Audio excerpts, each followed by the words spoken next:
एक दीपक कुमार जी हैं, जो मैंने पिछला वीडियो दिया था, उस वीडियो में उन्होंने कमेंट लिखा है कि मेरी माँ ने भी एफए में नौकरी किया था, जो 75 साल की उम्र पार कर चुकी है। इनको जो डीजीआर से मिलने वाला ओल्ड एज ग्रांट का एक लमसम पैकेज मिलता है, उसके लिए क्या करना पड़ता है। ये सिर्फ उनके लिए नहीं है, ये सभी के लिए मैं बताना चाह रहा हूँ। ये कोई गवर्नमेंट नहीं देती है, ये पेंशन से इसका कोई संबंध नहीं है। ये पहले इसका रूल कुछ और था। अभी जो वर्तमान डीजी साहब हैं, इन्होंने रूल बदली करके उनको 15 साल से चाहे पहले भी जो पेंशन गए हैं उनके सबके लिए एक लमसम ग्रांट की घोषणा कर दी है। और ये जिन इलाकों में आरएसआ है, आप आरएसआ में जाके फॉर्म भर के और उसका एक एप्लीकेशन लिख करके आप उसको डीजीआर की आरएसआ को भेज सकते हैं।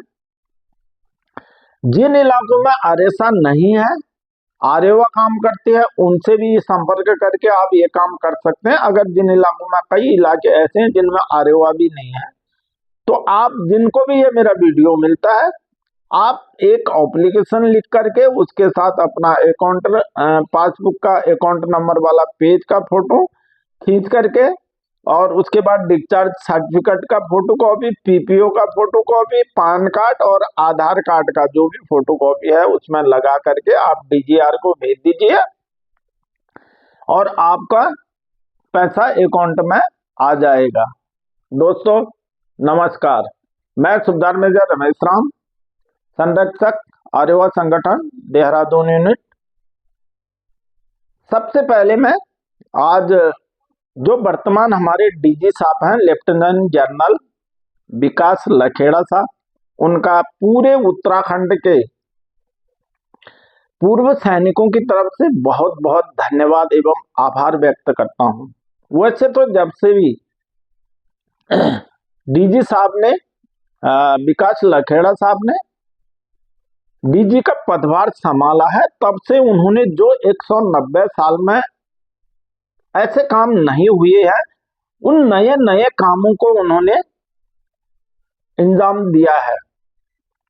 पर ये जो उत्तराखंड में एक टीम उन्होंने भेजी है सारे पूर्व सैनिकों का दुख दर्द देखने के लिए, और ये भी एक 190 साल के इतिहास में ऐसा कभी नहीं हुआ है और आज हुआ है। इसके लिए भी हम समस्त उत्तराखंड के पूर्व सैनिक और लेफ्टिनेंट जनरल विकास लखेड़ा साहब का बहुत बहुत धन्यवाद करते हैं। और ये टीम सारे इंडिया प्लस नेपाल तक इस भ्रमण करेगी, ये कहना डीजी साहब का और डीजीआर के जो उच्च पदाधिकारी देहरादून आए थे उन्होंने बताया है। अब मैं जो टीम डीजीआर से आई है उसके सर्वोच्च कमांडर टूआईसी आरएस पठानिया साहब एवं उनकी सारी टीम का बहुत बहुत धन्यवाद, आभार व्यक्त करता हूं और उनका उत्तराखंड की तरफ से मोस्ट वेलकम और स्वागत करता हूं। यह टीम आज दिनांक 1 मई 2025 को खटीमा अरेसा में पहुंच चुकी है और कल वो अरेसा का काम करेंगे। उसके बाद उनको हम संपर्क करेंगे। इसमें जितने भी ज्यादा डिसेबिलिटी पेंशन वाले हैं या अपंग हैं, असहाय हैं, मैंने उन लोगों के कुछ 10-11 नाम उसमें डाल करके एक ग्रुप में लिस्ट डाली है। जिसको वो लिस्ट नहीं मिली है वो ऐसे भी संपर्क कर सकते हैं हमारे नंबरों में। और अभी कोई न आरएसआ है न आरएवा है, हम सब एक हैं। एक ही सदस्य का नाम आरएसआ है, एक ही सदस्य का नाम आरएवा है। तो हमने जिनकी प्रॉब्लम है, जो लोग अपनी सुविधा लेने से वंचित रहे हैं, उन लोगों को आगे करना है। इस मौके में वो आए ही उनके लिए हैं। तो इसलिए मैं सभी आरएसआ और आरएवा सेंटरों से और उनके जो पदाधिकारी काम करते हैं उनको भी अनुरोध करना चाहूंगा कि ज्यादा से ज्यादा आदमियों को आप आगे लाइए, उनकी समस्या को सुलझाने की कोशिश कीजिए और उनको नॉमिनेट कीजिए। अब मैं बताता हूं खास करके इसमें, और जो हमारे प्रोग्राम में दिए हैं, हमारे प्रोग्राम के अनुसार आरएसए सेंटर उत्तराखंड में सिर्फ 5 सेंटर हैं। खटीमा, देवलथल, बागेश्वर, गैरसैंण और देहरादून। इन 5 सेंटरों में जो आरएसए सेंटर है, इनमें कम से कम आपका 4600 के बराबर नफरी रजिस्टर्ड है। और इसके अलावा वो लोग वहां तक पहुंच भी नहीं सकते हैं, बहुत दूर दूर कम से कम 500-600 किलोमीटर की दूरी पर चलकर आकर के एक छोटे से काम के लिए वहां नहीं आ सकते हैं। अब उनको वहां पर जो नहीं आ सकते हैं, अपंग हैं, बिल्कुल चलना फिरना नहीं सकते हैं, उनके घरों तक भी जाएंगे। तो इसमें खास करके हमारी जो आर्यवा संगठन है, और मैं तो ऐसी आरएस पठानिया साहब को भी अनुरोध करूंगा कि साहब यहाँ पर कोई आर्यवा आरएसए का मुद्दा मत न रखिएगा। हम पूरे जितने भी आर्यवा के सेंटर हैं, पूरे उत्तराखंड में 13 सेंटर हैं आर्यवा के, जिसमें से 9 आर्यवा की यूनिटें हैं और 4 सब यूनिटें हैं इनमें। और हमारे टोटल 6300 के बराबर नफरी जो रजिस्टर्ड नफरी है। इसके अलावा कई ऐसे लोग हैं जिन्होंने रजिस्टर्ड नहीं करवाया है, लेकिन उनके दुख दर्द हम जानते हैं। तो आपसे अनुरोध है, खास करके 2 इलाके बहुत बड़े इलाके हैं। जब आप गैरसैंण से आएंगे, हल्द्वानी जो 2 डिस्ट्रिक्टों को कवर करता है, नैनीताल और उधम सिंह नगर का भी कुछ हिस्सा है, वो लगा के 3 डिस्ट्रिक्टों को, और अल्मोड़ा पूरा डिस्ट्रिक्ट को कवर करता है। और आप एक बार हो सकता है तो हल्द्वानी में रहने खाने की सब अच्छी व्यवस्था है, अच्छा शहर है, और ये नैनीताल डिस्ट्रिक्ट के अंदर में आता है हल्द्वानी। आप वहां पर जाने का कष्ट करें, और वहां बड़ी मात्रा में पूर्व सैनिक है हल्द्वानी में। और उसके अलावा कोटद्वार में, कोटद्वार भी 2-3 डिस्ट्रिक्टों को कवर करता है, और कोटद्वार में भी बड़ी नफरी है, और वहां भी बहुत सारे लोग ऐसे हैं जिनकी प्रॉब्लम है, सॉरी।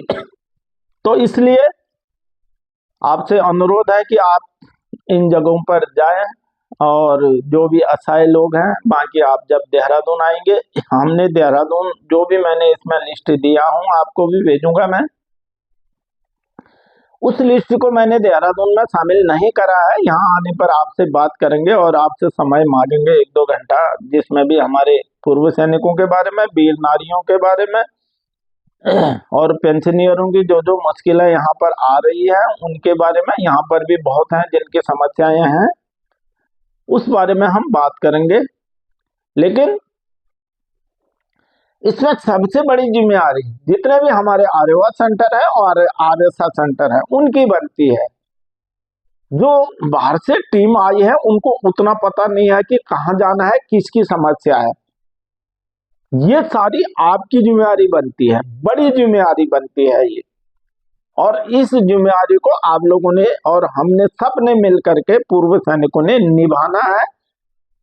जो लोग वहां तक नहीं पहुंच सकते हैं, उन लोगों को जिनके पास खर्चा नहीं भी है, उसका खर्चा का बाद में समाधान किया जाएगा। और जो भी हमने फोन नंबर दे रखे हैं, उन फोन नंबरों से आप संपर्क कीजिएगा, और वो समस्या का समाधान बाद की बात है। पहले ये जो 10-11 तारीख तक का जो डीजीआर टीम के यहाँ पर भ्रमण होना है, इस समस्या को निपटाने के बाद फिर हम मीटिंग करेंगे, और जिस जिस की समस्याएं होंगी, किस किस की समस्याएं कैसी रही, इस बारे में हम बात करेंगे। बाकी एक बार जो डीजीआर से टीम आई है, खास करके 2IC आरएस पठानिया साहब और उनकी टीम को उत्तराखंड भ्रमण के लिए बहुत बहुत धन्यवाद। और मोस्ट वेलकम सर। और आशा करते हैं कि आप इस काम को बहुत बढ़िया ढंग से लोगों तक पहुंच करके उनकी समस्या को सुलझाएंगे। हाँ, और एक रिक्वेस्ट आपसे और करना चाहूंगा मैं, और रिक्वेस्ट आया है, जब आप पिथौरागढ़ को जाएंगे, पिथौरागढ़ में देवलथल के नजदीक, वहां से 200 किलोमीटर है देवलथल आरसा, लेकिन वहां पर रहने का इतना बंदोबस्त नहीं है। तो आप पिथौरागढ़ में जब रुकेंगे, पिथौरागढ़ में बहुत सारी समस्याएं हैं। और जाते समय रास्ते में चंपावत डिस्ट्रिक्ट के अंदर में, चंपावत से 35 किलोमीटर की दूरी पर एक लोहाघाट छोटा टाउन है। उस टाउन में एक 80 साल के बुजुर्ग हैं जो नयन आसाम राइफल से पेंशन आए हैं, और उनका एक पांव घुटने के बराबर में काट दिया गया था। तो वो वहां पर आपको मिलना चाह रहे हैं। इसके अलावा कई उनके पास में और भी है जिनकी समस्याएं, आप 5-10 मिनट या आधे घंटे 2 घंटे का टाइम उन्हें वहां पर रुक करके उन्हें दे दीजिएगा। इसके लिए आपका बहुत बहुत धन्यवाद। दोस्तों, ज्यादा न कहकर मैं यहीं पर समाप्त कर रहा हूँ। ये ज्यादा से ज्यादा वीडियो को शेयर करें, और जो मेरा मैसेज भेजा हूं मैंने, वो जिन लोगों तक नहीं पहुंचता, ये वीडियो को वहां तक पहुंचाइए, और वीडियो को ज्यादा से ज्यादा सब्सक्राइब करें। धन्यवाद। जय हिंद, जय आर्यवा, जय आसाम राइफल।